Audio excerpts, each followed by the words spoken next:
Hello guys. Welcome to my new video. Today I am going to review Holystone RC Racing FPV drone. HS230 was created with high power acceleration in mind. It can be flown from 0 to 45 km/h high speed in seconds. And no FAA registration was required.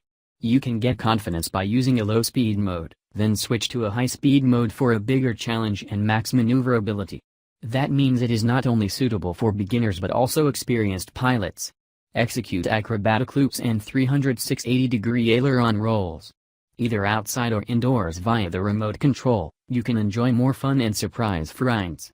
The modular build frame and parts prevent the drone against damage. With the modular 720-pixel 120-degree FPV HD camera you can record the moments you loved. Or compete in high-speed FPV drone racing. The 5.8 GHz real-time transfer requires no phone. So you can watch a live video from the LED source and snap wonderful photos with FPV function. It's one of the best racing drone from RC. The drone lover you can choose it for you. If you love this drone and want to know more, or buy one, check the Amazon link on video description.